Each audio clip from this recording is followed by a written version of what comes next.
Hello friends, good evening. आज आप लोगों को विभाज्यता का नियम पढ़ाएंगे। हमें उम्मीद है कि आज के क्लास करने के बाद आपको विभाज्यता का नियम में कोई भी दिक्कत नहीं आने वाली है। और ये मेरा पहला क्लास होगा, फर्स्ट क्लास।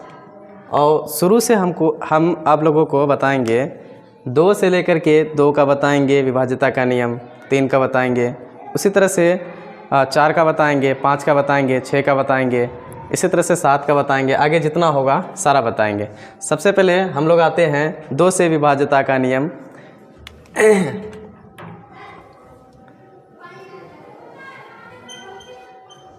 2 से विभाज्यता का नियम में जब हम लोग देखेंगे तो सबसे पहले हम लोग क्या देखना है कि कोई भी अंक हो, कोई भी संख्या हो, कोई भी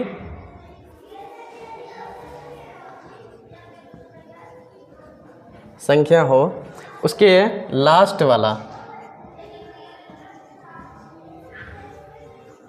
उसके लास्ट का कोई उसके लास्ट का अंक अगर 0 आ जाए, 2 आ जाए, 4 आ जाए, 6 या 8 हो, अगर कोई भी संख्या में ये सारा चीज़ दिख जाए लास्ट में, समझ जाना है क्या ये 2 से विभाज्य होगा। और बिल्कुल होगा, हमेशा हमेशा होगा। ठीक है, ये बात याद रखना है। जैसे कि उदाहरण के तौर पर हम अगर लेंगे तो अगर मान लें 20, इसके लास्ट में हम देखेंगे तो 0 है। 0 जो होता है लास्ट में तो वो 2 से विभाज्य होगा।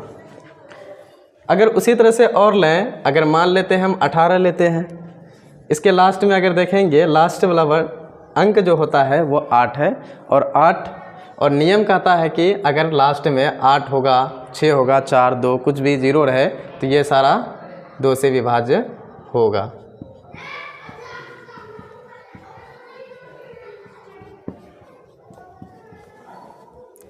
अब कितनों भी एग्जाम्पल लेंगे, हमको लगता है कि सारा बच्चा अच्छे तरीके से समझ गए होंगे और बता भी देंगे।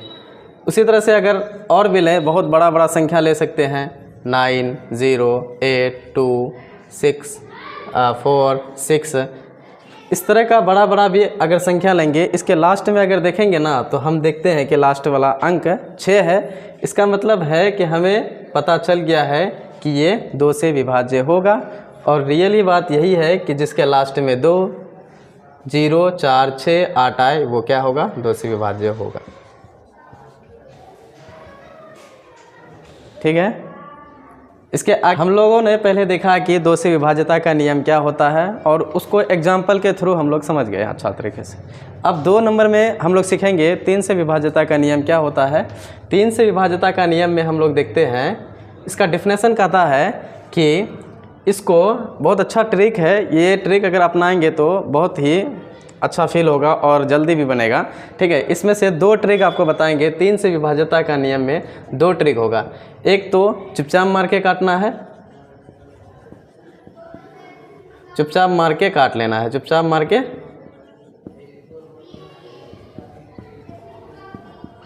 काट लेना है। और दूसरा मेथड जो होगा, इनमें से कोई भी संख्या हो, उसके सारा डिजिट को, सारा अंक को हम लोग जोड़ देंगे।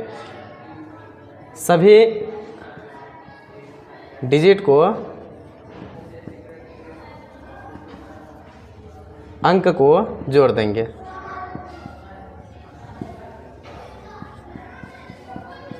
और जोड़ने के बाद अगर वह 3 से विभाज्य हो जाता है या 3 का पहाड़ा में आ जाता है तो समझ जाएंगे हम लोग 3 से ये विभाज्य है। और यहाँ पे अब ये वाला ट्रिक बहुत ही अच्छा होता है और इसमें डायरेक्ट कुछ नहीं करना है। कोई भी संख्या हो उसको डायरेक्ट काट के देख लेना है।